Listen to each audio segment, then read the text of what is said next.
আসসালামু আলাইকুম, কেমন আছেন সবাই?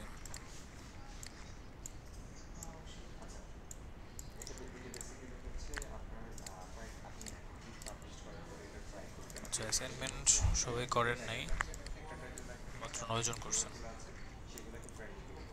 9 জনের মধ্যে তাও সবারটা ঠিকভাবে হয় নাই। আমি 3 পেজ করতে বলছিলাম, 3টা পেজ মোবাইল ভার্সন সহ। তো অনেকে করেন নাই ঠিকভাবে। এইটা হচ্ছে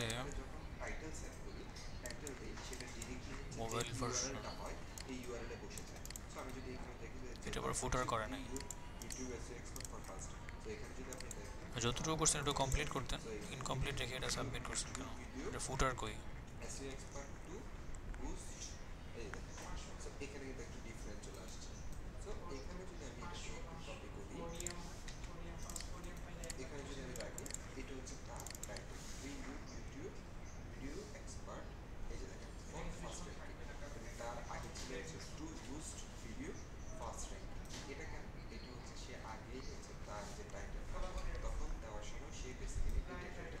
আচ্ছা, ব্লাড ডোনেশন, ঠিক আছে, এটা সমস্যা নেই।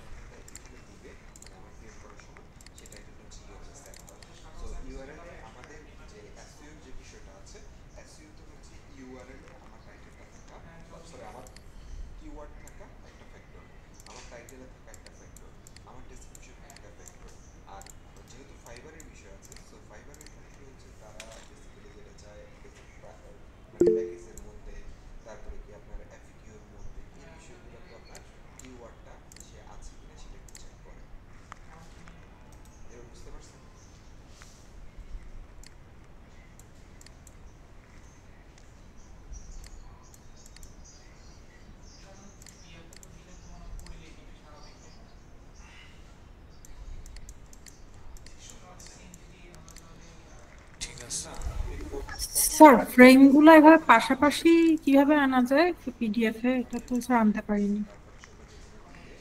ওইটা ফ্রেম করে তারপর সিলেক্ট করবো, আউটপুট দেবেন আর কি। এক্সপোর্ট দেওয়ার সময় ফ্রেম মানে স্যার ক্লিক করবেন। প্রত্যেকটা মানে একটা ইয়াতে পুরো পেজটাকে যদি আর একটা তিনটা বড় পেজ ফ্রেমে তিনটা করি পেজ তখন হবে হ্যাঁ, না? 3টা পেজ ও একসাথে একটা ফ্রেমের আচ্ছা। মধ্যে নিয়ে আসবেন। ও আচ্ছা আচ্ছা।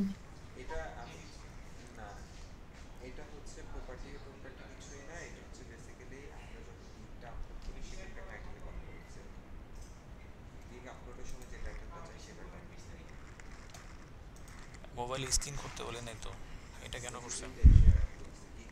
অংশুমান রায়, আমি তো মোবাইল অ্যাপ নিয়ে কাজ করতেছি না, জাস্ট মোবাইল ভার্সনটা। এখানে নিচে নিচে নিচে নিচে হবে, অনেক বড় হবে তো এগুলো। আপনি তো মোবাইল অ্যাপে চলে গেছেন।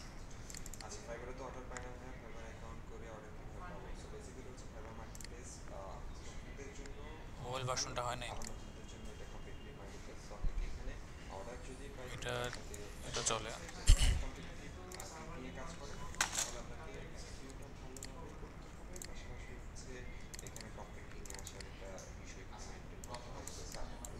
এইভাবে পাশাপাশি রাখলেই হয়ে যাবে।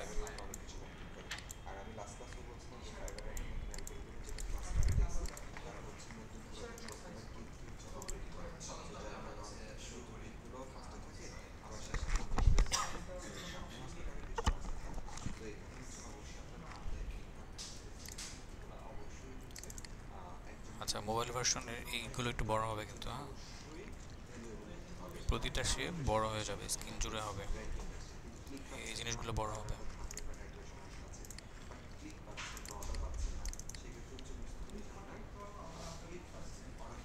ল্যাঙ্গুয়েজ ব্যারিয়ার ব্রেকার, এটা তো হয় নাই।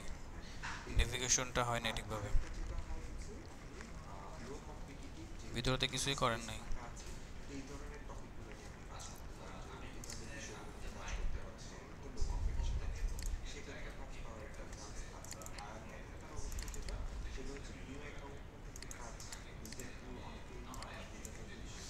আচ্ছা, এটা ঠিক আছে, তবে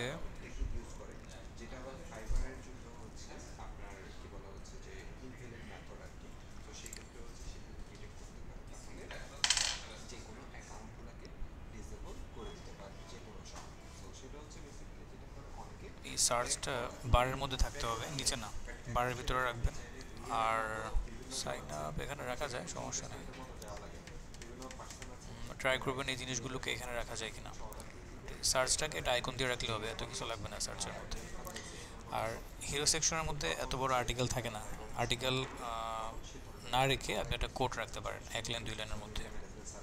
দেন ওইখানে রিড মোর একটা বাটন রাখলেন, দেন যদি বড় কোনো আর্টিকেল রাখতেই হয় দেন আলাদা একটা পেজ রাখলে ওখানে এডিটেড হয়ে চলে যাচ্ছে, তখন সবাই ওখানে গিয়ে পড়তে পারলো আর কি। তখন আপনি বিশাল বড় আর্টিকেল প্যারাগ্রাফ রাখতে পারেন, অসুবিধা নেই। কিন্তু হিরো সেকশনটা নষ্ট হয়ে যায় এখানে এইভাবে রাখলে। সার্ভিস, আচ্ছা এখানেও এত বড় লাইন এত বড় লেখা থাকবে না, জাস্ট আপনি একটা প্যারা রাখতে পারেন সার্ভিসটা কিউ রিলেটেড এটার জন্য। এরপরে সার্ভিসের নাম, ওইটার সাথে একটা একটা আইকন ইউজ করবেন, অল সার্ভিস এরকম একটা বাটন রাখলে সার্ভিস পেজে নিয়ে যাবে।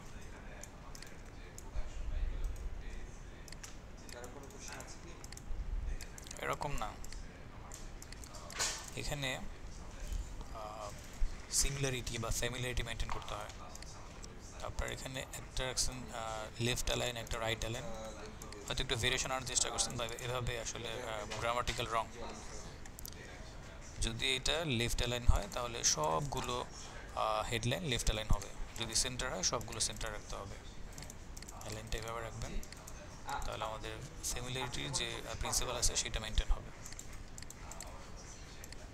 তারপর বাটনগুলো সব সেম হবে, এ দেখেন দুই পাশে একদমই নেগেটিভ স্পেস নাই, এখানে আছে, এখানে একদম কম, এগুলো মেনটেন করবেন। আর এখানে ছবি ইউজ করা যাবে না, ওয়ার ফ্রেমে তো বলছিলাম কোনো ছবি টবি ব্যবহার করা যাবে না, এটা একদম ডিজাইনের মধ্যে চলে যাবে। আপনি তো একদম পুরো ডিজাইন করে ফেলছেন, এটা ওয়ার ফ্রেম হয় নাই, ডিজাইন হয়ে গেছে। এখানে সাইন ব্যবহার করতে হবে, কোনো কালার ইউজ করা যাবে না, যে কালার টালার ব্যবহার করে ফেলছেন। প্লেস হোল্ডার কালার ইউজ করতে হবে, সেটা আমি বলে দিচ্ছিলাম। এটাও সেম, কমপ্লিট করেন। এই যে এরকম এরকম করতে হবে, হ্যাঁ কালার ব্যবহার না করাই ভালো।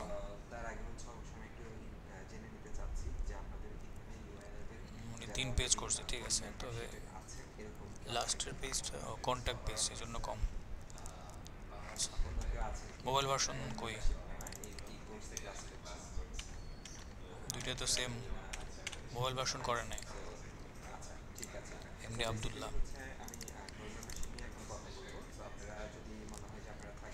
আচ্ছা এটা হচ্ছে ঠিক আছে। এই ইমেজে যে আইকনটা সেটা এবার সরা দিলে হয়তো এটার মধ্যে চলে আসে, লেখার মধ্যে।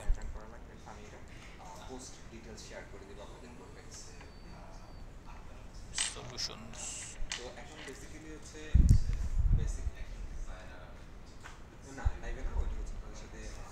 স্যার ট্যাব নেভিগেশনের যে পোর্শনটা ওইটা ওয়্যার ফ্রেমে মানে নিরো দিয়ে কিভাবে ডিজাইন করা যায় সেটা বুঝতে পারছি না। ওই কোনটা? শেপগুলা ট্যাব নেভিগেশন যে ইউজ করা হয় এখন, স্যার আমি কি ওইটা স্যার নিরো দিয়ে আর কি ডিজাইন করতে পারছি না, আচ্ছা যে মাল্টিপল ট্যাবের যে একটা নেভিগেশনের মতো থাকে, একটা ব্লক থাকে। ওইটা তো শেপ নিয়ে জাস্ট একটা ট্যাব উপরে উঠে দিলে হবে। এই জায়গায় কি রাখতেছেন এখানে? স্যার এটা হচ্ছে গিয়ে ওই যে লিস্ট অফ মানে কোওয়ার্কিং স্পেসের বিভিন্ন লিস্ট, মানে একটা পর একটা আসতে থাকবে, আর যে অ্যারো দিয়ে হচ্ছে লোড লোড হবে, লোড মোরের হিসেবে কাজ করবে অ্যারোটা।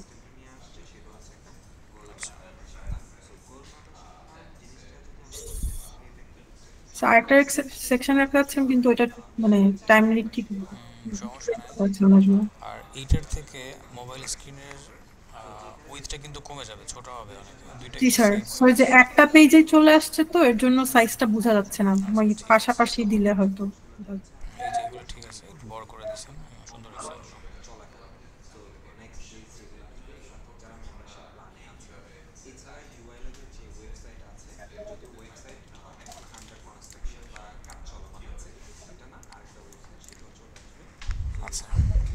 তাহলে ওয়ারফ্রেমের পার্ট শেষ। ওয়ারফ্রেম নিয়ে আর কথা বলার কিছু নাই, ওইগুলো একটা ক্লাসে হয়ে যায়। তো যখন টিমের সাথে কাজ করবেন, বিষয়গুলো লাস্ট ক্লাসেও বলছিলাম, আবার বলি, অনেক সময় দেখা যায় লো ফিডেলিটি করা লাগতে পারে।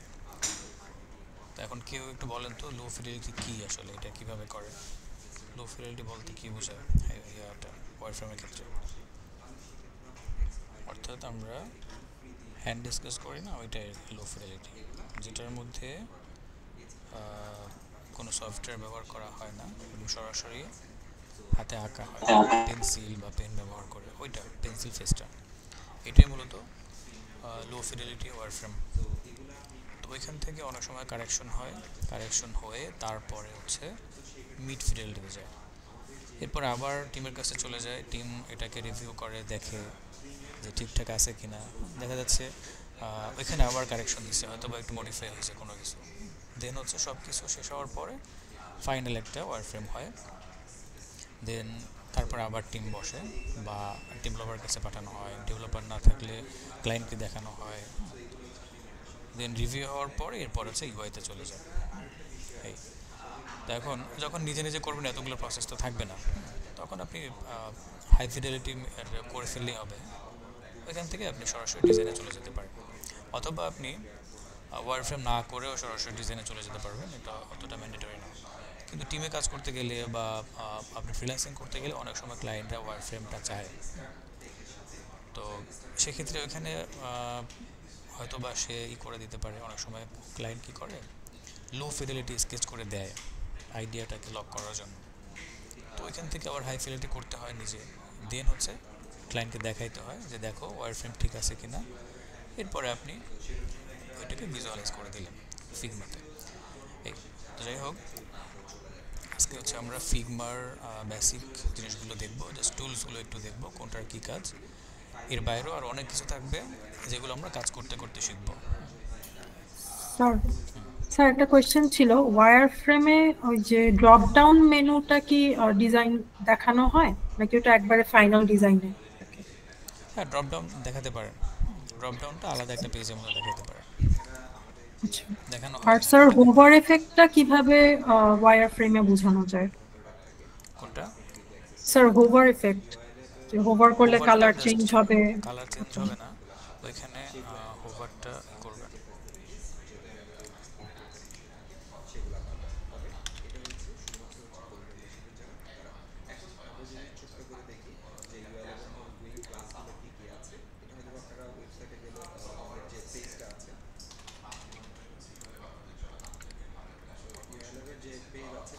এই যে ধরেন আপনি এখানে, এত অস্পষ্ট কেন এটা?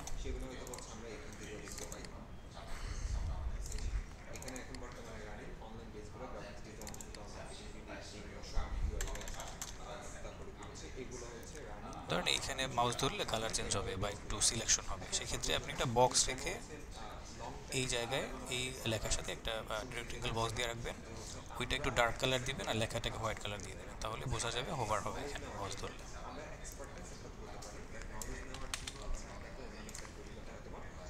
Okay sir.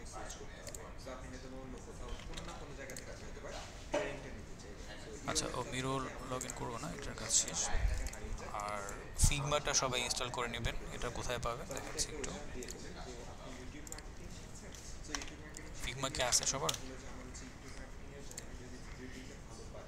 স্যার ওয়েবসাইটে অ্যাকাউন্ট আছে, ডাউনলোড করা হয়নি কখনো। সমস্যা নেই, ওই জায়গায় থাকলেই হবে। এখানে আসার পর যদি ডাউনলোড করতে চান তাহলে প্রোডাক্টে যাবেন, প্রোডাক্ট থেকে ডাউনলোড,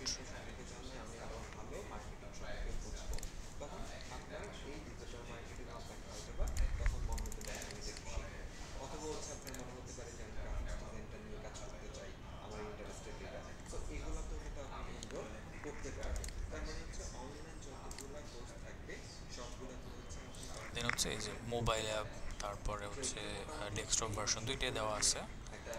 যারা ম্যাক ইউজ করেন তাদের ম্যাক ভার্সন, উইন্ডোজ ভার্সন, দুইটা ভার্সনে দেওয়া আছে, আইওএস, অ্যান্ড্রয়েড, আইপ্যাড সব দেওয়া আছে এখানে। তো ডাউনলোড করে তারপর ইনস্টল করে দেবেন। আর ইনস্টল করার পর ওই ওয়েব ভার্সনে যেই ইউজার পাসওয়ার্ড দিয়ে অ্যাকাউন্ট সাইন আপ করছেন, সেম জিনিসটা ওখানে দিলে লগ ইন হয়ে যাবে, এরপর আপনি কাজ করতে পারবেন। ওয়েব ভার্সনে যদি কোনো কিছু সেভ করে রাখেন, ডেস্কটপ ভার্সনে আসলেও সেম জিনিসগুলো ওখানে পেয়ে যাবেন। তো ফিগমাতে মজার বিষয় হচ্ছে এটাই, আপনি যে কোনো জায়গায় লগ ইন করে আপনার প্রজেক্টগুলো অ্যাক্সেস করতে পারবেন আর কি। সেটা যদি ডেস্কটপ ভার্সনও করেন, ধর এখানে কোনো একটা কিছু করলেন, ডাউনলোড করা যে ভার্সনটা সেটার কথা বলতেছি, ওইটা অটোমেটিক ওখানে সেভ হয়ে থাকবে। আপনি যদি অন্য কোথাও ওয়েব ভার্সনে লগ ইন করেন, ফোন থেকে হোক বা ল্যাপটপ থেকে হোক, তাহলে ওগুলো পেয়ে যাবেন, সাথে সাথে কানেক্ট হয়ে যাবে।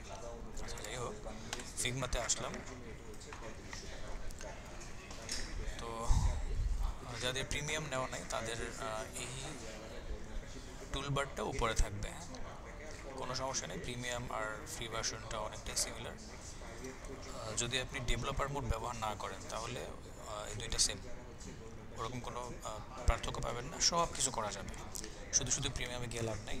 যদি আপনি ডেভেলপার হয়ে থাকেন অথবা অনেক সময় কোড মোড করা লাগে, সেক্ষেত্রে আপনার এই ডেভেলপার মোডটাকে পাওয়ার জন্য, অর্থাৎ এখানে একটা মোড আছে, এটা পাওয়ার জন্য আপনাকে প্রিমিয়ামে যাওয়া লাগতে পারে, এছাড়া প্রিমিয়াম দরকার হবে না ইনিশিয়ালি। তো এখানে আসার পর ইন্টারফেস সম্পর্কে একটু পরিচিত করি। এখানে আমার লেয়ার প্যালেট থাকবে এবং আমাদের মেনু বারটা সব কিছু এই জায়গাতে থাকবে। মেনু বার হচ্ছে এখানে দেখেন, এই ফিল্মের যে আইকনটা আছে এখানে ক্লিক করলে আমরা বেশ কিছু মেনু পাবো, যেমন ফাইল, এডিট, ভিউ, অবজেক্ট, এরকম কিছু মেনু থাকবে। এখানে প্লাগইনস আছে, ফিগমার বেশ কিছু প্লাগইন আমরা ব্যবহার করব। কিছু প্লাগইন আছে প্রিমিয়াম, টাকা পয়সা ব্যবহার খরচ করতে হবে, আর কিছু আছে ফ্রি। তো প্রিমিয়ামগুলো এখন লাগবে না, যখন প্রফেশনাল কাজ করবে তখন হয়তো বা দুই একটা লাগতে পারে, ওগুলো আবার অল্টারনেটিভ আছে। আপনি চাইলে প্রিমিয়াম নিতে পারেন, চাইলে ফ্রিগুলো ইউজ করে কাজ চালাতে পারবেন, সমস্যা নেই। এরপরে এই তো এখানে হচ্ছে আমার লেয়ারগুলো চলে আসবে, এই যে লেয়ার, আর এখানে পেজ, একের অধিক যদি আপনার পেজ থাকে বা আর্টবোর্ড থাকে সেগুলো এখান থেকে অ্যাক্সেস করতে পারবেন। অ্যাসেটের মধ্যে গেলে আমরা যে কম্পোনেন্টগুলো তৈরি করব সেই কম্পোনেন্টগুলোকে এখানে স্টোর করে রাখতে পারবো, যে কোনো সময় এখান থেকে অ্যাক্সেস করতে পারবো। ধরেন আপনার বাটন, তো বাটন তো একই বাটন একটা ওয়েবসাইটের মধ্যে অনেক জায়গায় ব্যবহার করা লাগতে পারে, তো আপনি একবার একটা বাটন তৈরি করে রাখলে ওইটাকে যদি অ্যাসেটের মধ্যে সেভ করে রাখেন কম্পোনেন্ট হিসেবে, আপনাকে বারবার তৈরি করা লাগবে না। আবার ধরেন কার্ডস, একটা কার্ড এখানে তৈরি করে রাখলে ওইটাকে বারবার ইউজ করা যায়। এরকমভাবে রিউজেবল বা রিপিটেড যেই ইয়াগুলো আছে, কন্টেন্টগুলো আছে, সেগুলোকে একবার বানায় রাখবেন, বারবার ব্যবহার করবেন, এরকম কিছু বিষয়গুলো, ওই জিনিসগুলো অ্যাসেটের মধ্যে পাবেন। আর এটা গেল, এটাকে আপনি সাইড বারটাকে অন করতে পারেন, আবার অফ করতে পারেন এখান থেকে, ঠিক আছে? ক্লিক করলে বন্ধ হবে, আবার অন হবে। এটা হচ্ছে টুল বার, খুবই কম সংখ্যক টুল, যার ফলে এই সফটওয়্যারটা একেবারে লাইট ওয়েট একটা সফটওয়্যার। যে কোনো কনফিগারে, পিসি যে কোনো কনফিগারে আপনি এটা ব্যবহার করতে পারেন। তবে একেবারে লো লেভেলের কনফিগার হলে অনেক সময় দেখা যায় একটু ল্যাগ করে, বড় প্রজেক্ট করতে গেলে লোডিং হয়, অনেক সময় হ্যাং হয়ে যায়, এরকম হয়। আচ্ছা, এটা হচ্ছে আমাদের প্রপার্টি প্যানেল। এখান থেকে আমাদের সব কিছু মডিফাই করা হবে।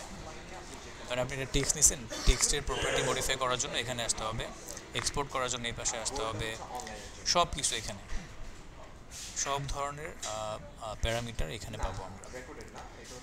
আচ্ছা, তো যাই হোক, আমাদের এই প্যানেলটা বা এই বারটা আমাদের অনেক বেশি ব্যবহার করা লাগবে। এখান থেকে যা নিব সেটার প্রপার্টি সব এখানে আসবে। ধরেন আপনি একটা শেপ জেনারেট করছেন, এখন শেপের যেই প্রপার্টি, যেই ভ্যালুগুলো আছে সেগুলো সব এখানে পাবো, এখানে আসবে না। যার ফলে আমরা বললাম যে এই জায়গাটা আমাদের প্রচুর পরিমাণে ব্যবহার করা লাগবে। আচ্ছা, এরপর এখানে দুইটা ট্যাব আছে, একটা ট্যাব হচ্ছে ডিজাইন আর একটা ট্যাব হচ্ছে প্রোটোটাইপ। তো ডিজাইন মোডে আমরা কি করব, আমাদের ইউআই ডিজাইনটা করব, ভিজুয়ালাইজ করব বা ইন্টারাকশন ডিজাইনটা করব, আর ওইটাকে প্রোটোটাইপ মোডে কনভার্ট করার জন্য আমরা এই ট্যাবে চলে যাব। এখন ডিজাইন কি, প্রোটোটাইপ, ডিজাইন তো আমরা বুঝলাম, প্রোটোটাইপটা হচ্ছে আমরা এখানে যে ডিজাইনটা করবো সেটা কিন্তু স্ট্যাটিক ডিজাইন, তাই না? অর্থাৎ এখানে ক্লিক করলে কোনো কাজ করবে না। আমরা একটা ওয়েবসাইটে গেলে, লাইভ একটা ওয়েবসাইটে গেলে যেরকম একটা বাটনে ক্লিক করলে ওখানে একটা অ্যাকশন অ্যাপ্লাই হয়, তাই না? তো হয়তো কোনো না কোনো জায়গায় নিয়ে যায় বা কিছু একটা তো হয়, তাই না, কোনো একটা টাস্ক পারফর্ম হয়। কিন্তু এখানে ফিগমাতে যা করবো সেখানে ক্লিক করলে কোনো কাজ করবে না, একদম স্টিল একটা ডিজাইন হবে, স্ট্যাটিক ডিজাইন। তো ওইটাতে ওই ডিজাইনটাকে ডাইনামিক করে প্রেজেন্ট করার জন্য মূলত আমাদের এইটা ইউজ করা হয়, প্রোটোটাইপ। অনেক সময় ক্লায়েন্টকে দেখানো লাগে যে আমার এই ডিজাইনটা লাইভ হওয়ার পরে কীভাবে ওয়ার্ক করবে, আমার এখানে ক্লিক করলে কোথায় চলে যাবে, আমার নিচের বাটনটাতে ক্লিক করলে কী হবে, ক্যারোসেলটা কীরকম দেখা যাবে, তারপরে হচ্ছে প্যারালাক্সটা কীরকম হবে, জিনিসটা ওইভাবে একটু প্রেজেন্ট করে দেখাইতে হয়, যার ফলে একজন ক্লায়েন্ট বুঝতে পারে বা ডেভেলপাররা বুঝতে পারে যে আসলে কোনো কারেকশন আছে কিনা বা কোথাও কোনো মডিফিকেশন আছে কিনা। তো এইটা প্রেজেন্ট করতে হয় প্রোটোটাইপটা। প্রোটোটাইপ করার পরে জাস্ট লিঙ্কটাকে দিয়ে দিলে তারা ওখানে দেখতে পারে, ওখান থেকে তারা মানে লাইভ করার আগেও, অর্থাৎ এইখানে গেলে যেটা হবে লাইভ করার পরে ওয়েবসাইট একদম কমপ্লিট ডেভেলপ করার পরে যখন লাইভ হবে তখন যেভাবে পারফর্ম করবে ওই পারফর্মটা এখন করবে এখানে, কিন্তু ওটা ডাইনামিক না, এটা জাস্ট একটা অ্যানিমেশনের মতো হবে আর কি। ক্লিক করলে একটা অ্যানিমেশন হবে, এটা কোনো সার্ভার থেকে কোনো কিছু কানেক্ট হয়ে আসবে একেবারে লাইভ হয়ে যাবে এরকম কিছু হবে না। তো এই প্রোটোটাইপটা হচ্ছে এরকম একটা অ্যানিমেশনের জন্য খুবই ইজি এবং খুবই মজার একটা কাজ প্রোটোটাইপ করা। তো যাই হোক, এটা আরও পরের জিনিস, আগে আপনাকে একটা কমপ্লিট ডিজাইন করতে হবে, ডিজাইন কমপ্লিট করার পরে প্রোটোটাইপ করতে হয়। এটা মোবাইল অ্যাপের ক্ষেত্রেও হয়, আবার ওয়েবসাইট ডিজাইনের ক্ষেত্রেও দুইটার ক্ষেত্রে প্রোটোটাইপটা করে দিতে হয়। তো যাই হোক, তাহলে প্রথমে আমরা ওয়েবসাইট ডিজাইন করব, তারপরে মোবাইল অ্যাপে যাব। যেহেতু আপনারা ওয়্যারফ্রেম করে ফেলছেন, ওয়্যারফ্রেম থেকে ডিজাইনটা করে ফেলতে হবে। ওকে, তো আমি জাস্ট আজকে কোনো ডিজাইন করব না, টুলগুলো দেখাবো, বেসিক জিনিসগুলো একটু দেখাচ্ছি। এটা হচ্ছে আমাদের টুলবার, সবগুলো টুল আপনারা এখানে পাবেন যাদের ফ্রি ভার্সন আছে। এটা হচ্ছে আমাদের টুলগুলো সম্পর্কে একটু বলে নিই, তারপরে বলতেছি। এটা হচ্ছে সিলেকশন টুল। তো এই টুলটাকে ব্যবহার করে আমরা যে কোনো কম্পোনেন্ট, যে কোনো এলিমেন্টস সিলেক্ট করতে পারবো, ট্রান্সফর্ম করতে পারবো, মুভ করতে পারবো, ঠিক আছে। এইটা হচ্ছে আমাদের ফ্রেম টুল, অর্থাৎ এইটাকে ব্যবহার করে আমাকে একটা ফ্রেম নিতে হবে। আপনি যদি ওয়েবসাইটের জন্য কাজ করেন তাহলে ওয়েবসাইটের স্ক্রিন সাইজ নিয়ে একটা ফ্রেম জেনারেট করবেন, যদি আপনি মোবাইল অ্যাপ নিয়ে কাজ করেন তাহলে মোবাইল স্ক্রিন সাইজ নিয়ে একটা ফ্রেম জেনারেট করতে হবে। এভাবে করে অনেকগুলো ফ্রেমের প্রিসেট পাবেন এখানে ক্লিক করার সাথে সাথে। এখানে যে ফ্রেম, ফোনের জন্য এটা, ট্যাবলেট, ডেস্কটপ, তারপর হচ্ছে হিসেবে অনেক কিছু আছে, প্রেজেন্টেশন আছে, ওয়্যার ফ্রেম আছে। এইখানে হচ্ছে আমাদের কিছু শেপ আছে, এখানে ক্লিক করলে আরও কিছু শেপ টেপ পাবো, যেমন star tool, polygon, ellipse, arrow, line, rectangle, এই শেপগুলো আমরা এখানে পেয়ে থাকি। তার মানে এগুলো দিয়ে বা এই টুলটা দিয়ে আমরা কী করতে পারি, আমাদের অবজেক্ট ক্রিয়েট করতে পারি। হ্যাঁ, এখানে হচ্ছে পেন টুল, তো সাথে পেন্সিল টুল আছে। পেন্সিল টুল অত লাগে না, আমাদের পেন টুলটাই হচ্ছে ইম্পর্টেন্ট। পেন টুল তো জানেন সবাই, এটা নতুন করে বলার কিছু নাই। ডিজাইনের মাস্টার টুল হচ্ছে এটাকে ব্যবহার করে আপনি কি করতে পারবেন, কাস্টম ডিজাইন করতে পারবেন, যে কোনো কাস্টম ডিজাইন। টাইপ টুল দেখলেই বোঝা যাচ্ছে। আর এটা হচ্ছে কমেন্ট টুল, এই টুলটাও ইম্পর্টেন্ট, তবে সব ক্ষেত্রে না। যদি আপনি কোনো ইন্ডিভিজুয়াল প্রজেক্ট করেন, একাই করতেছেন, সেক্ষেত্রে এই টুলটার দরকার হয় না। যদি টিম ওয়াইজ কোনো কাজ করেন, একটা প্রজেক্টের মধ্যে অনেকজন মিলে কাজ করতেছেন, ধরেন তিনজন 4জন মিলে একটা ওয়েবসাইট বানাচ্ছেন, একজন এক একটা পেজ নিয়ে কাজ করতেছে, সেই ক্ষেত্রে কোনো নোট যদি থাকে কোনো একটা জায়গাতে, ধরুন ডেভেলপার এখানে ইনভলভ আছে, বাট সে দেখলো এই পেজের মধ্যে কোনো একটা সেকশনের একটা কম্পোনেন্ট কারেকশন করতে হবে, তাহলে ওইটা সে যে ডিজাইন করতেছে তাকে রিচ করার কোনো দরকারই হবে না, সে সুন্দর করে একটা নোট দিয়ে আসবে ওখানে। এই নোটটা ক্লিক করে যা লিখবে, এখানে যেই ইনফরমেশনটা দিবে, কোনো কারেকশন যদি দেয় সেটা সবাই দেখতে পাবে। ওই প্রজেক্টে যারা যারা কানেক্টেড সবাই নোটটা দেখতে পাবে। তো যাকে টার্গেট করে নোটটা দিল সে কারেকশন করে ওখানে আবার আরেকটা নোট দিবে বা নোটটাকে ডিলিট করে দিবে, শেষ। এইভাবে আসলে এই নোটটাকে বা কমেন্টটাকে ইউজ করা হয়। এটা হচ্ছে আমাদের প্লাগইনসের জন্য এটা অ্যাকশন। দেখেন ক্লিক করেন, তো অ্যাসেট, যে অ্যাসেটটা আমরা এখান থেকে অ্যাক্সেস নিলাম সেম জিনিসটা এখান থেকেও পাবেন। আর এই হচ্ছে প্লাগইন, এটা হচ্ছে র্যাপিড অ্যাক্সেস, এখান থেকে নেওয়া যায়। আবার আপনি শুরু থেকে যেটা দেখলাম মেনু বার থেকেও আমাদের প্লাগইনসের অ্যাক্সেসগুলো পাওয়া যাচ্ছে। এখানে আসলে আমরা প্লাগইনগুলো অ্যাড করতে পারি, রিমুভ করতে পারি। ওকে, সো সেটা আমরা এখান থেকে করতে পারি। তো বেশ কিছু শর্টকাট আছে যেগুলো আমরা কাজ করতে গিয়ে অল্প অল্প করে শিখব। আর এই তো এতটুকু বেসিক ছিল। এরপর আমরা প্রথমে একটা কাজ করি, একটা ফ্রেম নিই। হ্যাঁ, ফ্রেম নিলে বাকি কম্পোনেন্টগুলো অ্যাক্টিভ হবে। তখন আরও কিছু বলতে পারবো, যেমন ফ্রেমে শর্টকাট কিবোর্ড থেকে যদি এ প্রেস করেন তাহলে ফ্রেম চলে আসবে, অথবা টুলবার থেকে আপনি ফ্রেম অ্যাক্টিভ করতে পারেন। আচ্ছা, তাহলে এটা ক্লিক করার সাথে সাথে দেখেন ফ্রেম চলে আসছে। কোন ধরনের ফ্রেম লাগবে বা আপনি কোন ধরনের স্ক্রিন নিয়ে কাজ করবেন সেটা এখানে অনেকগুলো ট্যাব দেওয়া আছে। যেমন আমি ডেস্কটপের একটা ফ্রেম নিতে চাই।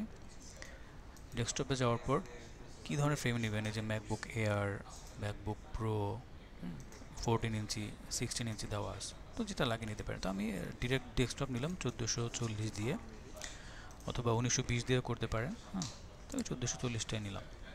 ওকে, এইটা নেওয়ার পর দেখেন প্রপার্টি প্যানেলটা চেঞ্জ হয়ে গেছে। তো এই বেসিক প্যানেলটা আপনি সব কিছুর ক্ষেত্রেই পাবেন, একটা শেপ জেনারেট করলে সেটার মধ্যেও পাবেন। এখন এই ফ্রেমটা হচ্ছে আমার একটা আর্টবোর্ড বলতে পারেন। এইটার মধ্যে আমাকে ডিজাইন করতে হবে। এটাকে এভাবে করে বড় ছোট করা যায়। তো আপনি পাশাপাশি বড় ছোট করতে পারবেন না, এটা ফিক্স থাকবে। পাশাপাশি বড় ছোট করলে রেসপন্সিভ করতে গেলে ঝামেলা হবে। এই পাশে হচ্ছে 1440ই থাকবে, বা আপনি যদি 1920-এর ফ্রেম নেন, এটা 1920ও রাখা যায়, 1440 করা যায়। 1440 দিয়ে এখন বেশিরভাগ ক্ষেত্রে করতেছে আর কি, এটা স্ট্যান্ডার্ড। আর 1920 এইচডি এটাও স্ট্যান্ডার্ড। তো যাই হোক, বড় করবেন নিচের দিকে, কারণ কন্টেন্ট এতটুকুর মধ্যে আপনার কন্টেন্ট শেষ হবে না, তাই না? আপনি র্যান্ডম যত কন্টেন্ট থাকবে, যতগুলো সেকশন থাকবে, সেই অনুযায়ী আপনি নিচে বড় করতে পারবেন, আবার ছোটও করতে পারবেন, তবে পাশাপাশি যাতে কোনোভাবে বড় ছোট না হয়। ওকে, তাহলে এখানে আমরা ওয়েবসাইটটাকে ডিজাইন করে ফেলবো, কন্টেন্টগুলোকে। আচ্ছা, এইটা হচ্ছে আমার ফ্রেমের নাম। ডাবল ক্লিক করলে আপনি এখানে রিনেম করতে পারবেন। তো আমরা ধরলাম এটা হচ্ছে হোম পেজ, ঠিক আছে? আমি লিখে জাস্ট এন্টার করলাম, আমার এই পেজের নামটা কী হলো, হয়ে গেল কিন্তু। হ্যাঁ, আচ্ছা, তো এখন ধরেন আপনার হোম পেজের সাথে আরও 5টা ইনার পেজ হবে। এখন ওগুলোর জন্য কি আলাদা আলাদা ডকুমেন্ট হবে? না, একই ডকুমেন্টের মধ্যে আপনাকে কি করতে হবে, সবগুলো পেজ ডিজাইন করে ফেলতে হবে। তো সেক্ষেত্রে আমরা যদি এমন হয় যে সেম রেজুলেশন, সেম সাইজ, সব কিছু দিয়ে আমাদের পরবর্তী পেজগুলো হবে, এবং সেটাই হয় আর কি। তাহলে খুবই সহজ জিনিস, জাস্ট ডুপ্লিকেট করবেন। প্রথম পেজটাকে বা প্রথম ফ্রেমটাকে মডিফাই করার পর এটাকে ডুপ্লিকেট করে ফেললে ওই সব কিছু ওইটার মতোই থাকবে। প্রথমে এই ফ্রেমের নামে ক্লিক করবেন, হ্যাঁ, নামের উপরে দেন কন্ট্রোল ডি প্রেস করেন, ডুপ্লিকেট হয়ে গেল। এইভাবে করে যতগুলো পেজ লাগবে ততবার কন্ট্রোল ডি প্রেস করবেন, হয়ে যাবে। এবার আপনি ডিজাইন শুরু করেন, একটা একটা করে ডিজাইন করে ফেলেন।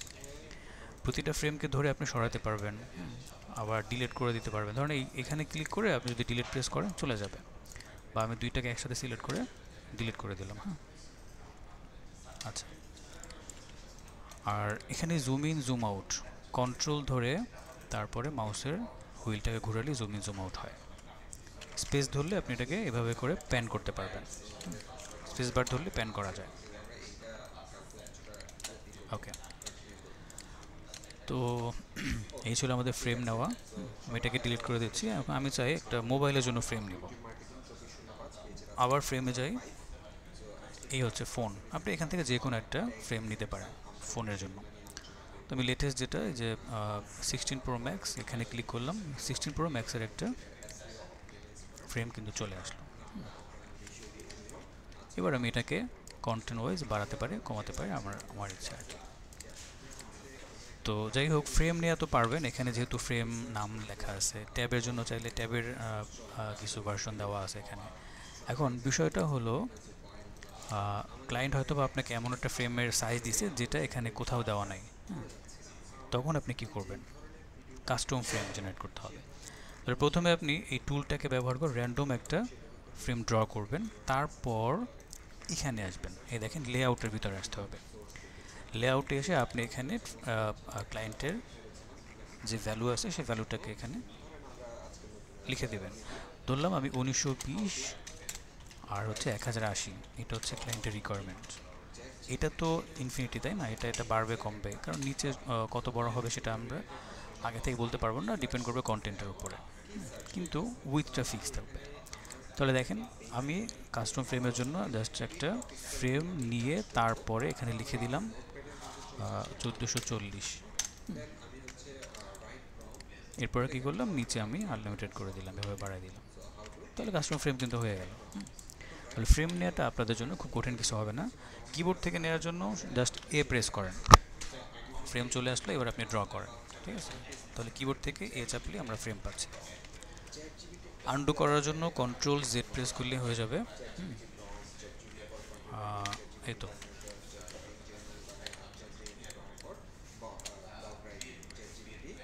আচ্ছা, এখানে এই ব্যাকড্রপে একটা কালার দেওয়া আছে, একদম কালো। এটাকেও চেঞ্জ করা যায়। পেজের বাইরে ক্লিক করতে হবে।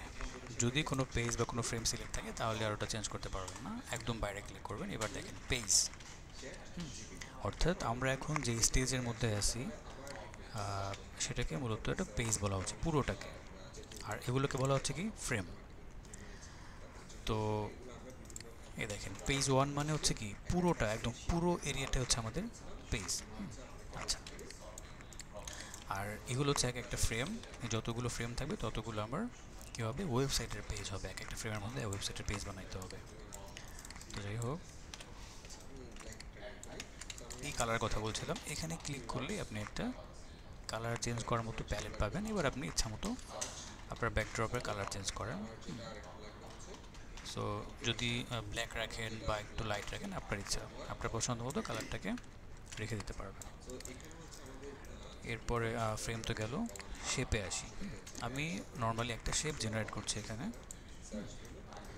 শেপ চলে আসলো। এখন আমি এটাকে ধরতে পারবো, মুভ করতে পারবো, এই পাশ থেকে বড় ছোট করতে পারবো। হ্যাঁ, শিফট ইউজ করলে কী হবে, সমানভাবে বড় ছোট হবে। তো এখানে অনেকেই ডিজাইনার আছেন, তাদের ক্ষেত্রে এগুলো কমন জিনিস, আপনারা অলরেডি শিখে আসছেন জিনিসগুলো, কিন্তু সবাই ডিজাইনার না, অনেকে আছেন একেবারে বিগিনার। হ্যাঁ, তো তাদের জন্য একটু বলে দিতে হচ্ছে। এই তো, এখন এই যে শেপটা আমরা নিলাম, দেখেন চারপাশে 4টা ফোটার মতো দেখা যাচ্ছে রেডিয়াস।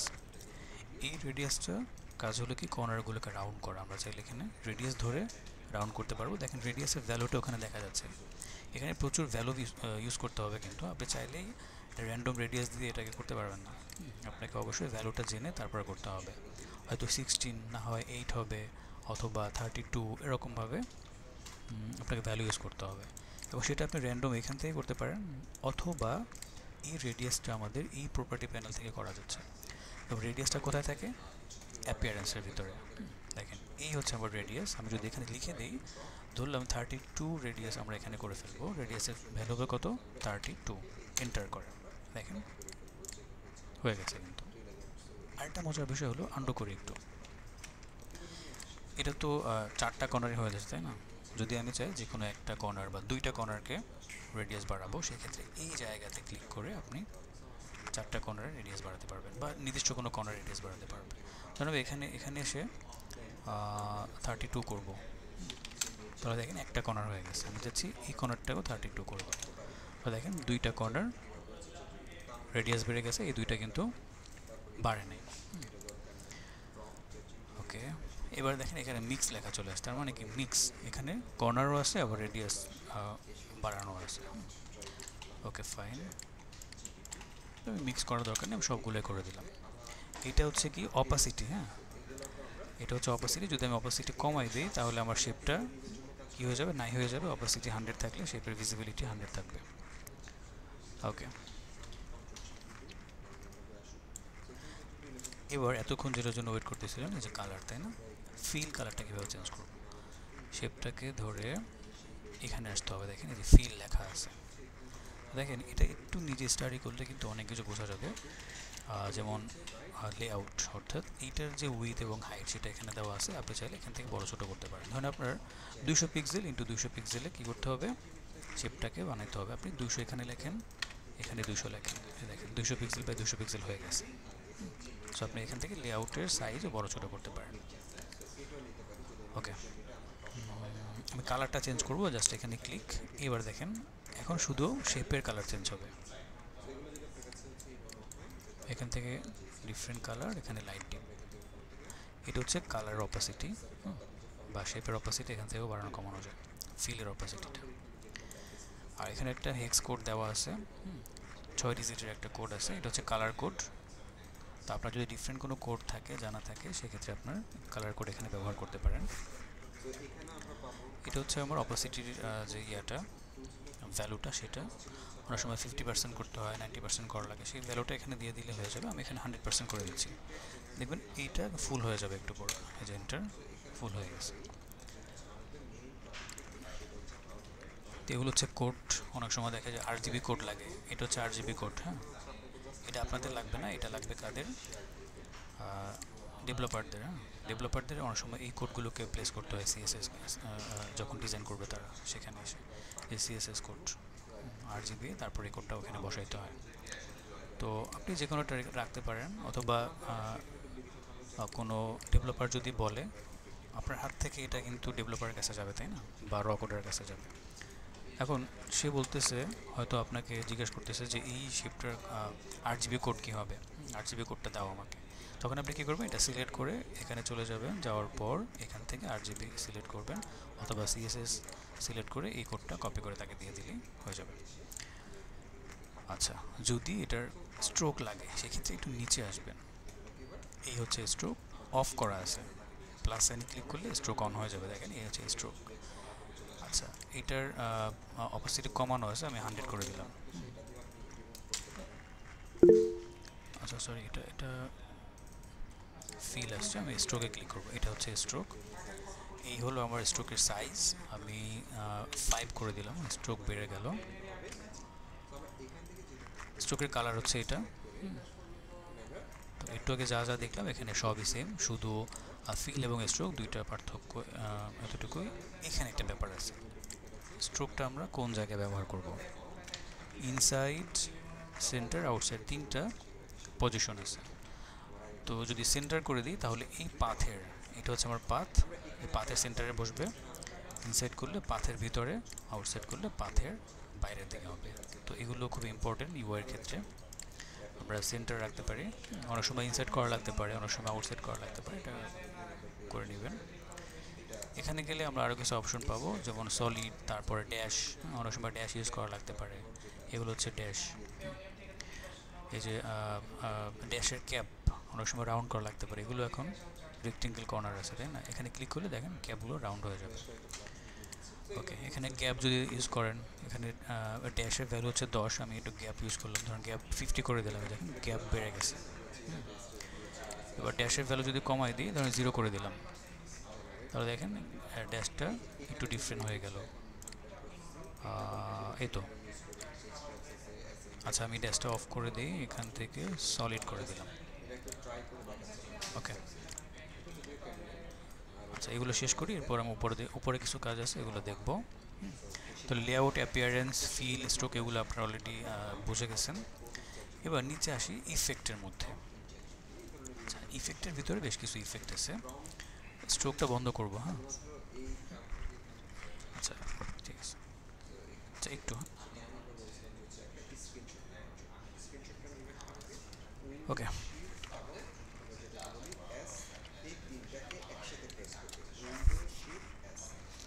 আচ্ছা, ইফেক্ট তো আসি, স্ট্রোকটাকে বন্ধ করতে চাই, তাহলে স্ট্রোক তো এখানে আছে, তারপর সাইজ তো জানেন এখান থেকে বড় ছোট করতে হয়, এটাও দেখাইছি। বন্ধ করব কিভাবে? এই যে মাইনাস সাইন, ক্লিক করে দেন, স্ট্রোক বন্ধ হয়ে যাবে। ইফেক্টে আসলাম, এখানে কি কি আছে? ইনার শ্যাডো, তারপর হচ্ছে ড্রপ শ্যাডো। তাহলে ইনার শ্যাডো কী হয়, ভিতরের দিকে একটা শ্যাডো চলে যায়, যেমন এটা হচ্ছে ইনার শ্যাডো। ড্রপ শ্যাডো বাইরের দিকে শ্যাডো হয়। আর লেয়ার ব্লার, অর্থাৎ আমার এই অবজেক্টটা কী হবে, একটু ব্লার হয়ে যাবে এরকম। ব্লার পরিমাণ বাড়ানো কমানো যায়, এখানে আছে, আপনি চাইলে এইভাবে বাড়াতে পারবেন। দেখেন একদম ব্লার হয়ে যাচ্ছে, ঠিক আছে, ব্লার। এরপরে কি আছে, ব্যাকগ্রাউন্ড ব্লার। ব্যাকগ্রাউন্ড ব্লার হচ্ছে কি, যদি আপনার পিছনে কোনো ব্যাকগ্রাউন্ড থাকে, ধরেন আপনার নিচে একটা ইমেজ আছে আর উপরে একটা শেপ আছে, তাহলে ইমেজটা দেখতে পাবেন, ব্লারি একটা ভিউ চলে আসবে এরকম। তো এটা হচ্ছে আমি ড্রপ শ্যাডোতে রাখি। এখন ড্রপ শ্যাডোটা একটু এডিট করতে চাই, ড্রপ শ্যাডোটা অনেক বেশি ছড়ায় গেছে, সেক্ষেত্রে আমি এখানে যাব, পাশে একটা সাইন দেওয়া আছে, এখানে ক্লিক করলে আমার প্যারামিটারগুলো পেয়ে যাব।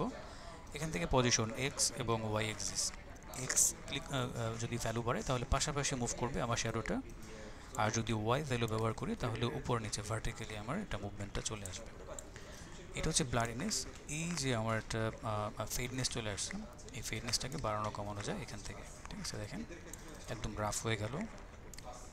যদি ভ্যালুটা বাড়ায় তাহলে আস্তে আস্তে গ্রাজুয়ালি কী হবে, সুন্দর একটা ভিউ চলে আসবে, মিশে যাবে আর কি, হ্যাঁ, আস্তে আস্তে করে। স্প্রেড কতটুকু ছড়াবে সেই জিনিসটা এখান থেকে আমরা ডিফাইন করতে পারি। এটা হচ্ছে শ্যাডোর কালার, হ্যাঁ, ডিফারেন্ট করে, মানে ডিফারেন্ট কোনো কালার দিয়ে শ্যাডো ইউজ করতে পারে। ধরেন আমি চাচ্ছি কি যে আমার শেপের যে ফিল কালার সেইটা দিয়ে শ্যাডোটা হবে, তাহলে আই ড্রপার আছে, একদম এক্সাক্ট কালারটা নেওয়ার জন্য এখানে ক্লিক করা, দেখেন ওই কালারটা দিয়ে শ্যাডোটা তৈরি হয়ে গেছে। এখন অপাসিটি একদম 100% করা, আমি চাচ্ছি একটু হালকা করে হোক, তাহলে এইটা কমায় দিচ্ছি, এটা কমায় দিলে হালকা হয়ে যাবে। বা আপনি সেম কালারে থাকলেও একটু ডিপ করে দিতে পারলেন, সরি এটা না, ইফেক্টের ভিতরে এখানে এই যে কালার, এই কালারটাকে যদি একটু ডিপ করে দিই তাহলে দেখবেন শ্যাডোটা ওই কালারের মধ্যে একটু ডিপ একটা শ্যাডো দিবে। এরপরে আমি চাইলে এই হচ্ছে আমার শ্যাডোর অপাসিটি কমাই দিতে পারি, ধরুন 50% করে দিলাম, ওকে।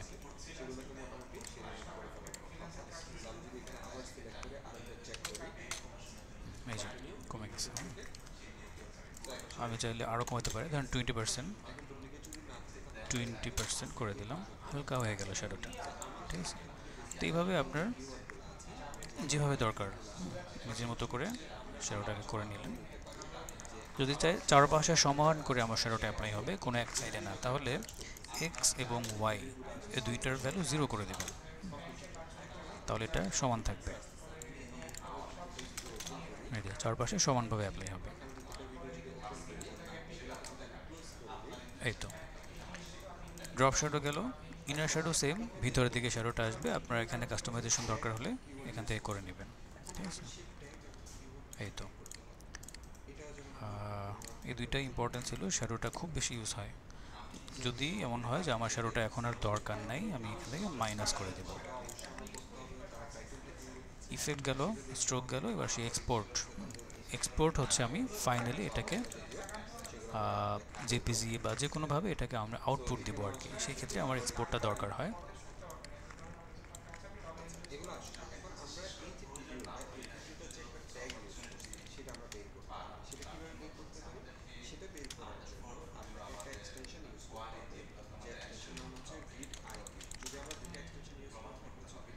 ঠিক আছে, তো ধরেন আমি এটাকে এক্সপোর্ট করব,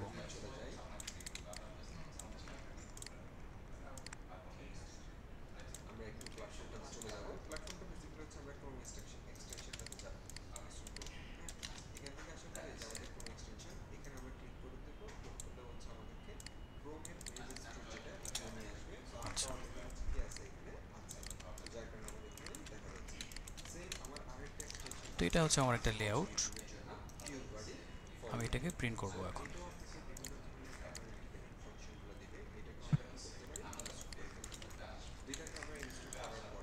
সেক্ষেত্রে যদি আমি আমার এই ফ্রেমের মধ্যে যা কিছু আছে সব কিছু একবারে প্রিন্ট করতে চাই, প্রিন্ট বলতে আউটপুট দেওয়া, হ্যাঁ, সেক্ষেত্রে আমাকে ফুল ফ্রেমটাকে ধরতে হবে, অর্থাৎ একদম ফ্রেমের নামের উপরে ক্লিক করলে আমরা টোটাল ফ্রেমটা সিলেক্ট হয়ে যাবে।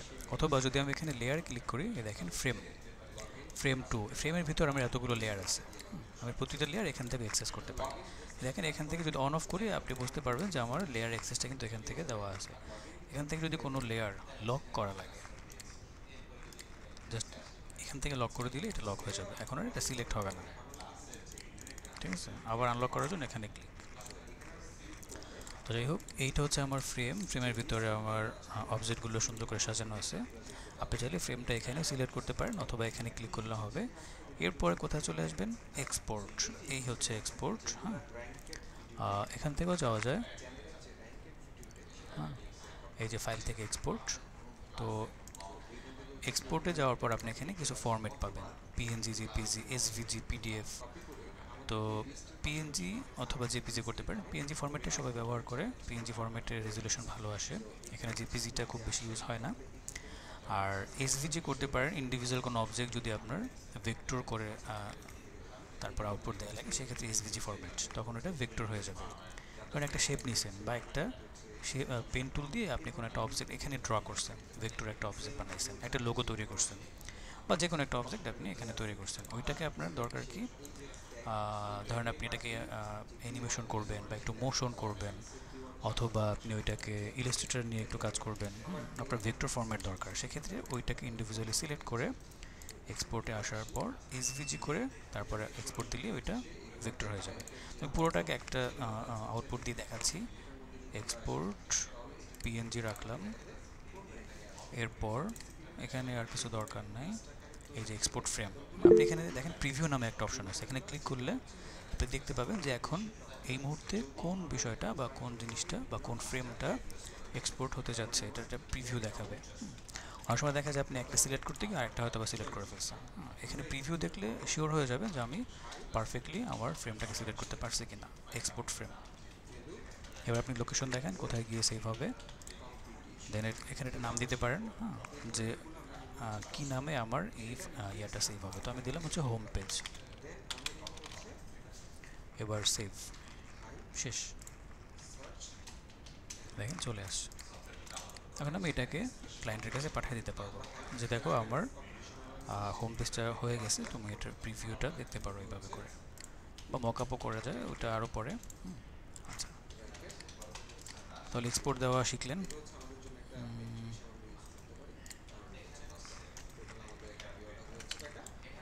আচ্ছা, বেসিক জিনিসগুলো আমাদের মোটামুটি। এবার উপরে কিছু জিনিস আছে, এগুলো একটু দেখাই। অটো লেআউট মেআউট যা আছে এগুলো আস্তে আস্তে শিখবেন না, আজকে অটো লেআউট দেখাচ্ছি না, বেসিক জিনিসগুলো দেখাবো। এখানে একটা পজিশনের ভ্যালু আছে, এই হচ্ছে পজিশন, এটা হচ্ছে এক্স এক্সিস, এটা হচ্ছে ওয়াই এক্সিস। এক্স এক্সিস ব্যবহার করে আপনি ভ্যালু দিয়ে আমার কন্টেন্টটাকে মুভ করতে পারবেন, পজিশন চেঞ্জ করতে পারবেন। ধরেন এখানে দেওয়া আছে কত, 83, আপনি চাচ্ছেন 100 হবে এবং এটা রাইট সাইডে মুভ করবে, 100% মুভ করবে। তো তাহলে জাস্ট এন্টার প্রেস করলে হবে, প্লাস ভ্যালু হলে রাইট সাইডে যেতে থাকবে। হ্যাঁ, ধরেন আমি এখানে 500 যদি করে দিই, তারপর এন্টার করলে রাইট সাইডে চলে যাবে, ডান দিকে যাবে। কিন্তু আমি চাচ্ছি এটা 150 ভ্যালু হবে, কিন্তু এটা মুভ করবে কোথায়, লেফট সাইডে, বাম দিকে, অপোজিট সাইডে। তখন আমার ভ্যালুটা মাইনাস করতে হবে, দেখেন 150, এবার উল্টো দিকে যাবে। ওকে, তাহলে ভ্যালু ব্যবহার করে অনেক সময় মুভ করা লাগতে পারে। এটাও সেম, হ্যাঁ, এটা নিচের দিকে যাবে, ধরেন 500 করে দিলাম, নিচে যাবে। যদি উপরে নিতে চাই তাহলে মাইনাস ভ্যালু 500 উপরে যাবে। এইভাবে ভ্যালু ব্যবহার করে আমরা এটা মুভ করতে পারি। তো এটাকে 83 করে দিচ্ছি, -83, আচ্ছা সরি, এভাবে ছিল, এটা গেল। এইটা হচ্ছে আমার অ্যালাইনমেন্ট। অ্যালাইনমেন্টটা কী কাজে লাগে, ধরুন আমি এই দুইটা শেপকে একটু অ্যালাইন করতে চাই, এটার সাথে এটা অ্যালাইন করব।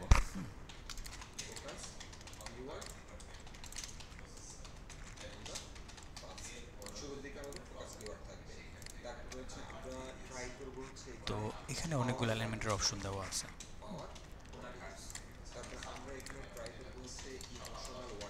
এই তো এগুলো তো আপনারা জানেন, এটা হলো সেন্টার অ্যালাইন, ভার্টিক্যাল সেন্টার, এটা হচ্ছে হরিজন্টাল সেন্টার, এটা হচ্ছে আমার ভার্টিক্যাল লেফট অ্যালাইন, এটা হচ্ছে রাইট অ্যালাইন, এটা হলো সেন্টার। আর এই তিনটা হচ্ছে হরিজন্টাল। হরিজন্টালি এটা হচ্ছে টপ, বটম, সেন্টার। এখানে আবার ডিস্ট্রিবিউশনের কিছু অপশন পাবো। ডিস্ট্রিবিউশনটা করার জন্য আমার মিনিমাম তিনটা শেপ লাগবে। তো তিনটাকে ধরলাম। ডিস্ট্রিবিউশনটা কি করে মূলত, তিনটা শেপের মধ্যে যে স্পেসটা আছে, এই যে ফাঁকা স্পেস, এটাকে ভাগ করে দেবে তিনটার মধ্যে সমান করে। তো তিনটার মধ্যে সমান নাই, দেখেন এই জায়গার মধ্যে বড় একটা স্পেস, এই দুইটার মধ্যে কিন্তু স্পেস নাই। যখন আমরা এখানে যাব, যাওয়ার পর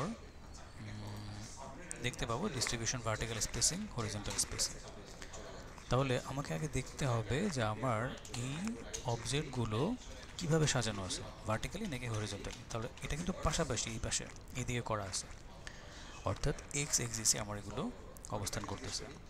তো সেই ক্ষেত্রে এটা হচ্ছে হরিজন্টাল স্পেসিং করতে হবে। এখানে ক্লিক করার সাথে সাথে দেখেন আমার স্পেসটা কিন্তু সমান হয়ে গেছে, এখানে যতটুকু এখানে ততটুকু। আবার আন্ডু করলাম, যদি এটা ভার্টিক্যাল হয়ে থাকে ঘুরাই দিলাম এটা, হ্যাঁ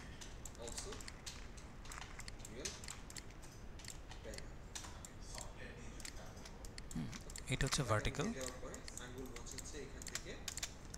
এবার দেখেন, এখন যদি আমরা পাশাপাশি করি, এই যে হরিজন্টাল স্পেসিংটা এখন কোনো কাজ করবে না, দেখেন কোনো কাজ হয় নাই, হরিজন্টাল স্পেসিং কাজ করে না। কী করতে হবে তাহলে, ভার্টিক্যাল স্পেসিং, তাহলে দেখবো আমরা এটা সমান হয়ে গেছে। এই দেখেন এখানে যতটুকু, এখানে আমরা ভ্যালুটা দেখতে পাচ্ছি 81, এখানে স্পেসটা হচ্ছে 81। আপনি চাইলে এইটা ধরেও মুভ করে আপনি কমাতে পারেন,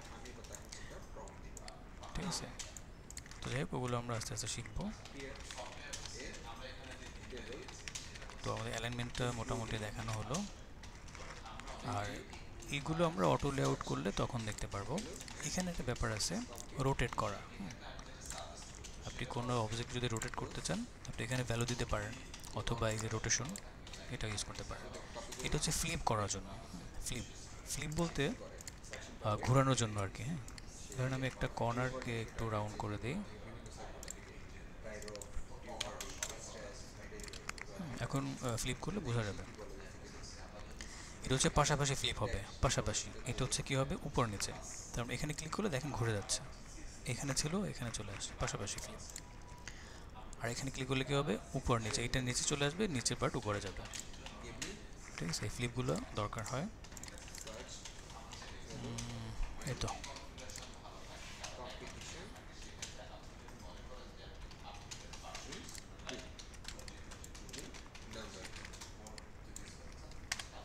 আচ্ছা, এবার অটো লেআউটে আসি একটু। অটো লেআউটের বেসিকটা একটু জেনে রাখেন, বাকিগুলো আমরা আস্তে আস্তে জানবো।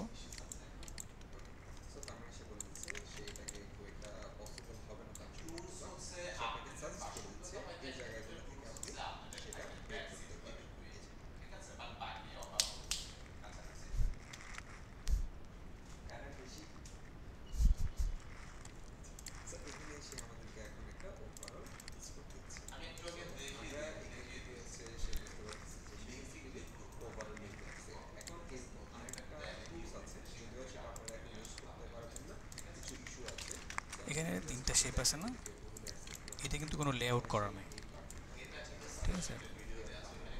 লেআউট জাস্ট একটা ফরম্যাট আর কিছু না। এখন যখন আমরা অটো লেআউট করে ফেলবো, তখন এগুলো একটা ফরম্যাটের মধ্যে চলে আসবে। আর অটো লেআউট ছাড়া কী হবে, ছন্ন ছাড়া থাকবে সব কিছু, ঠিক আছে। এগুলোর নিজেও জানে না যে কোথায় আছে, তাই না। অটো লেআউট করে ফেললে সে নিজের একটা আইডেন্টিটি হবে, যে আমি এখন ওই জায়গার মধ্যে আছি, এই পজিশনের মধ্যে আছি, সে জানবে তখন। এবং আপনি খুব ইজিলি এগুলোকে অ্যাক্সেস করতে পারবেন। কীভাবে করে অটো লেআউট, এই হচ্ছে লেআউটের মধ্যে এসে যদি আপনি এখানে ক্লিক করেন, অটো লেআউট হয়ে যাবে। ক্লিক করার সাথে সাথে দেখেন এখন কিন্তু এলোমেলো যে ছিল ওগুলো কিন্তু নাই, একটা ফরম্যাটের মধ্যে চলে আসে। তাহলে তিনজন মিলে সে একটা গ্রুপ হয়ে গেছে, এবং একটা লেআউটের মধ্যে চলে আসছে সে। এখন আপনি যে কোনো একটাকে ধরে যদি মুভ করেন, হ্যাঁ, ওই যে গ্রুপ করেন না, গ্রুপের মতো হয়ে যাবে। কিন্তু গ্রুপ করলে কি হয়, গ্রুপ আর অটো লেআউটের মধ্যে পার্থক্য আছে। গ্রুপের মধ্যে কোনো লেআউট থাকে না, জাস্ট তিনটা মিলে একটা গ্রুপ হয়ে যায়। একসাথে মুভ টুভ করা যায়, বড় ছোটো করা যায়, জাস্ট এইটুকুই। আর অটো লেআউট করলে গ্রুপ তো হবেই, সেই সাথে একটা ফরম্যাট একটা লেআউটের মধ্যে চলে আসবে। কীভাবে লেআউট হবে দেখেন, একটু আগে উপর নিচে ছিল, উপরে জায়গা বেশি ছিল কম ছিল, পাশাপাশি জায়গা কম বেশি ছিল, এখন কিন্তু ওরকম নাই। এই দেখেন এখানে 95, এখানে 95, তার মানে সে একটা ফরম্যাটে চলে আসছে, অর্থাৎ স্পেস সমান, অ্যালাইনমেন্ট সমান, সব কিছু একদম পারফেক্ট। এখন আমি যদি চাই স্পেসটা কমাবো, দেখেন যে কোনো একটা জায়গা থেকে কমাই দিলে এই পাশেরটা অটোমেটিক কমে যাচ্ছে। তাহলে অটো লেআউট করার সুবিধা হচ্ছে এইটাই। আপনি এক জায়গায় কাজ করবেন, সব জায়গায় হয়ে যাবে। ইভেন আপনি যদি ডাবল ক্লিক করেন, এই শেপটাকে যদি আমি মুভ করতে চাই, ধরেন রেডটা থাকবে ভিতরে, এটা থাকবে বাইরে, খুব ইজি। দেখেন আমি এটাকে ধরে জাস্ট এই জায়গায় নিয়ে আসলাম, ওইটা কিন্তু সে বুঝে গেছে আমাকে সরাই দিতে যাচ্ছে। কোথায় দিতে যাচ্ছে? এই শেপের এখানে। সে অটোমেটিক জায়গা নিয়ে নিছে। তার মানে কি এখন এখানে কমে গেছে? না। দেখেন যতটুকু জায়গা ছিল 26, এখানে 26, ওইটা কিন্তু ঠিক রাখছে। তাহলে দেখেন অটো লেআউট করার সুবিধা হচ্ছে এটা। যখন আপনি বড় ছোটো করবেন বা এগুলোকে সরাবেন, তার লেআউটটা সে ঠিক রাখবে অলওয়েজ। আচ্ছা, আরও কিছু সুবিধা আছে যেগুলো আমরা আস্তে আস্তে জানবো। তো এগুলোকে এই যে স্পেস বড় ছোটো করা, তারপরে সরানো, এগুলো এখান থেকে মেনটেন করা যায়। এটা হচ্ছে আমার পাশাপাশি যে স্পেসটা। আমি যদি চাই যে এখানে 30 থাকবে, 30 পিক্সেল, তাহলে এখানে লিখে এন্টার করব। দেখেন এখানে 30 হয়ে গেছে। যদি চাই যে এখানে 60 পিক্সেল স্পেস থাকবে, লিখে এন্টার করলে হয়ে যাবে। ওকে, এখানে একটা বিষয় আছে, অটো লেআউট করার পর আমার এই গ্রিডটা অ্যারেঞ্জমেন্টটা কীভাবে হবে? এটা কি হরিজন্টাল অ্যারেঞ্জ হবে, নাকি গ্রিড সিস্টেমটা নিচে নিচে হবে, ভার্টিক্যাল হবে? এখানে ক্লিক করলে নিচে নিচে হয়ে যাবে। দেখেন এখন যদি আমি ডাবল ক্লিক করে এটাকে সরাই, ডাবল ক্লিক করলাম, যদি এখানে নিয়ে যাই, সরে যাবে। ঠিক আছে, প্লেস চেঞ্জ করবে, যার যা জায়গায় সে চলে যাবে। অটো লেআউটটা খুব মজার জিনিস, এখানে ক্লিক করলে পাশাপাশি চলে যাবে। এটা হচ্ছে অন্য জিনিস, ব্রেক করবে যদি এখানে চলে যায়। এখানে যদি এক্সট্রা কোনো ইয়ে থাকে যেটা আমার কী বলে ফ্রেমকে টাচ করবে, সেটা নিচে চলে যাবে অটোমেটিক, এরকম আর কি। এই তো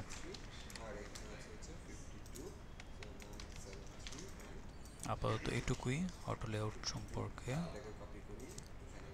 আর ও, এখানে একটা অপশন আছে, দেখতে পারেন এটা।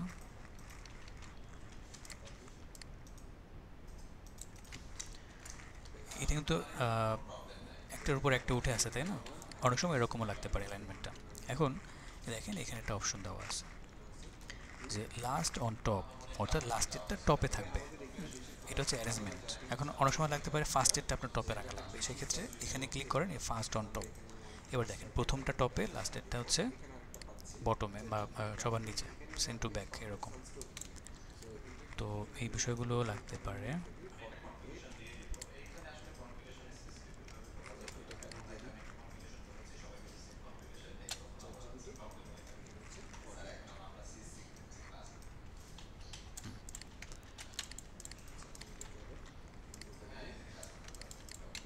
আচ্ছা, তো যখন আমরা ডিজাইন শুরু করব আগামী ক্লাসে, তখন আমাদের আরেকটা জিনিস জানতে হবে, সেটা হচ্ছে গ্রিড সিস্টেম।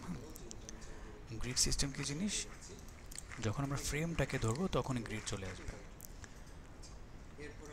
এই হচ্ছে লেআউট গ্রিড। এটা এখন বলবো না, আগামী ক্লাসে গ্রিড শেষ করে তারপরে হচ্ছে আমরা ডিজাইন শুরু করব। তো আমাদের ডিজাইনের কন্টেন্টগুলো গ্রিড সিস্টেমের মধ্যে রেখে তারপরে করতে হবে।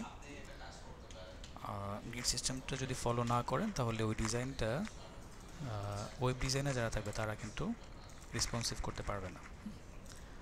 আচ্ছা, গ্রেডিয়েন্ট কালার কীভাবে দেবেন? ঠিক আছে, হ্যাঁ, রুলার অপশনটা পাবেন।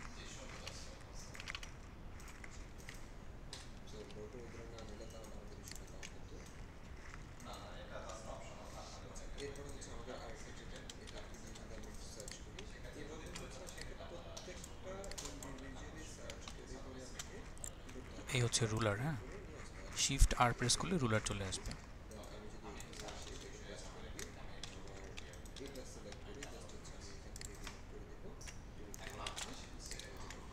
আচ্ছা,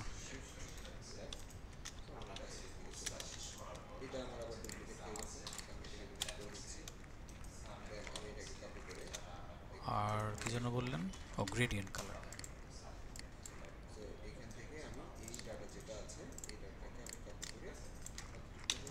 গ্রেডিয়েন্ট কালার দেওয়ার জন্য আপনাকে ফিল কালারে যেতে হবে। ফিল কালারে যাওয়ার পর দেখেন উপরে এটা হচ্ছে সলিড কালার আর এটা হচ্ছে গ্রেডিয়েন্ট। এখানে যাওয়ার পর সাথে সাথে আপনি গ্রেডিয়েন্টের অপশনগুলো পাবেন। এটা ডিলিট করে এখানে আপনি সিলেক্ট করবেন। ধরেন এখানে দুইটা স্টপার আছে, কালার স্টপার, আমি দুইটা কালার দিতে পারবো। এখানে ক্লিক করলে আরও স্টপার আসবে, অর্থাৎ আপনার ফটোশপে যেভাবে গ্রেডিয়েন্ট ইউজ করছেন, নতুন কিছু না, একই রকম। তো এই স্টপারগুলো ধরে ধরে এখান থেকে কালার চেঞ্জ করতে হবে। হ্যাঁ, তিনটা স্টপারের জন্য তিনটা কালার প্যালেট।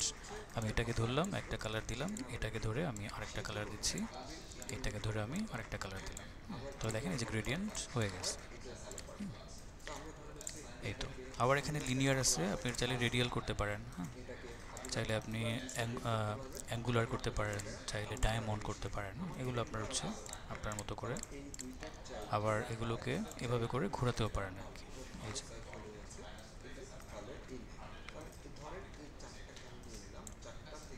এই তো এই হচ্ছে গ্রেডিয়েন্ট।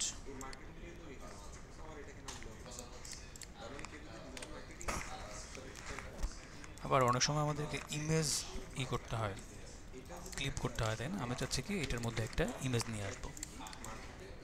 খুবই সহজ, আপনি এখানে চলে যান, ফিল, তারপরে দেখেন গ্রেডিয়েন্টের পাশেই দেওয়া আছে ইমেজ। এখানে চলে যান, যাওয়ার পরে যে আপলোড ফ্রম কম্পিউটার, এখানে ক্লিক। এখন আপনি যে ইমেজটাকে সিলেক্ট করবেন সুন্দরভাবে ওই ইমেজটা এখানে বসে যাবে। তাই না? আমি এটাকে সিলেক্ট করলাম, ওপেন। ঠিক আছে, আমার এই শেপের মধ্যে ক্লিপিং মাস্ক হয়ে গেছে। এখন কি করা লাগতে পারে, ইমেজটা পাশে সরে গেছে, এটাকে সরানো লাগতে পারে। এখানে আসার পর দেখেন এই যে ক্রপ আছে, ক্রপে চলে যান, সুন্দর করে এটাকে সরাই দেন। ঠিক আছে, আবার চাইলে একটু বড়ও করতে পারেন। এখান থেকে দেখেন বড় করে আমরা এটাকে ফিট করে দিলাম। বাইরে ক্লিক।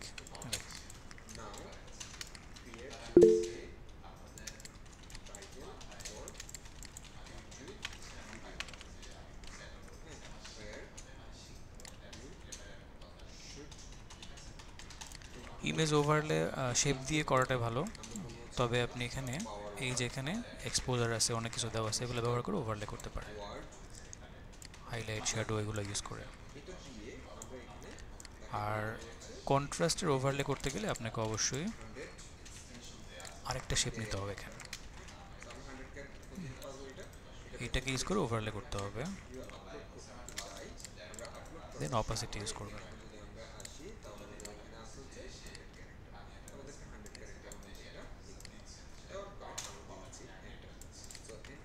ঠিক আছে, ওভারলে হয়ে গেল।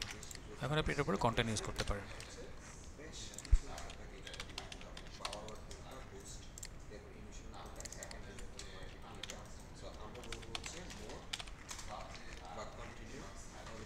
টেক্সট নেওয়ার পর টেক্সটের সাইজ টাইজ সব এখানে, তো এগুলো আমরা আস্তে আস্তে দেখবো।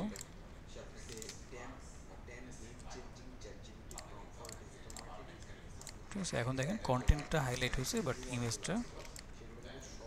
ইমেজের জায়গায় আছে।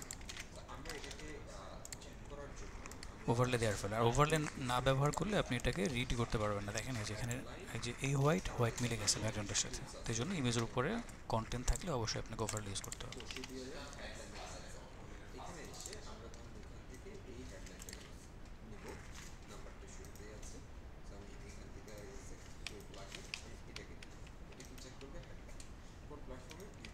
এটা সাইজ বোঝায়, 2x করলে একটু বড় হবে, 3x করলে একটু বড়, আর একটু বড় হবে আর কি। হ্যাঁ, তো 1x রাখাই বেটার।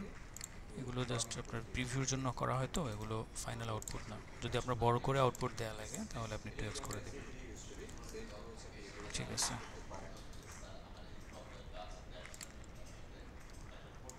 তো আগামী ক্লাসে হচ্ছে শুধু প্র্যাকটিস, আর ফিগমাটাকে ইনস্টল করে নেবেন বা কোনো একটা ইমেল পাসওয়ার্ড দিয়ে সাইন আপ করে রাখবেন। আপনি ওয়েব ভার্সনও সাইন আপ করলে হবে, আপনি চাইলে ডেস্কটপ ভার্সনটাও ইনস্টল করে রাখতে পারেন। ঠিক আছে, আমরা শেষ করবো আজকে। স্যার, স্যার যে ওভারলে গুলো অনেক সময় হোভার করে বিভিন্ন ব্লকে বা কার্ডে, সেটা স্যার ডিজাইনে আমরা পয়েন্ট আউট কিভাবে করব? ওইটা আপনি যে কোনো একটা জায়গায়, ধরেন আপনার 4টা কার্ড আছে, 4টার মধ্যে যে কোনো একটা কার্ডের মধ্যে হোভারটা দিয়ে রাখবেন।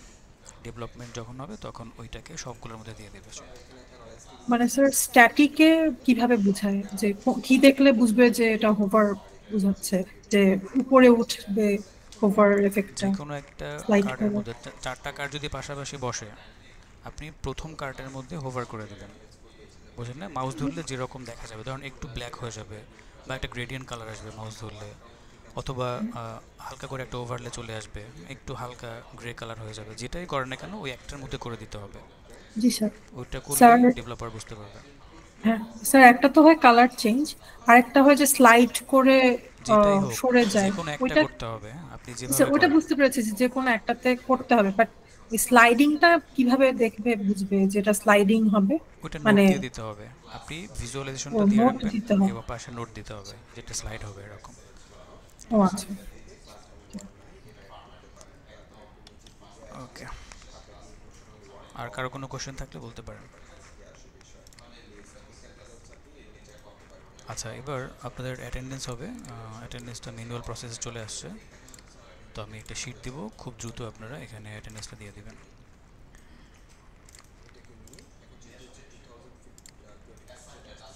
আপনাদের অ্যাটেন্ডেন্সগুলো এখন হচ্ছে ম্যানুয়ালি হবে। সো এই যে চ্যাট বক্সে দ্রুত একটা শিট দেওয়া আছে, সবাই একটু ফিল আপ করেন ফর্মটা, খুব দ্রুত করবেন, এটা একটু পর বন্ধ হয়ে যাবে।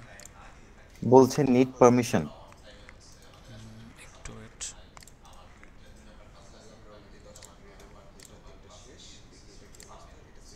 পারমিশন তো দেওয়া, আপনি একটা ইমেল, স্যার, যে কোনো একটা ইমেল, আচ্ছা ইমেল লগ ইন করতে হবে, এছাড়া আসবে না এটা।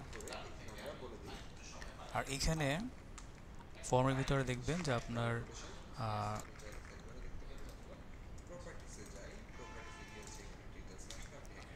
এখানে হচ্ছে তো না, জি এখন আসছে।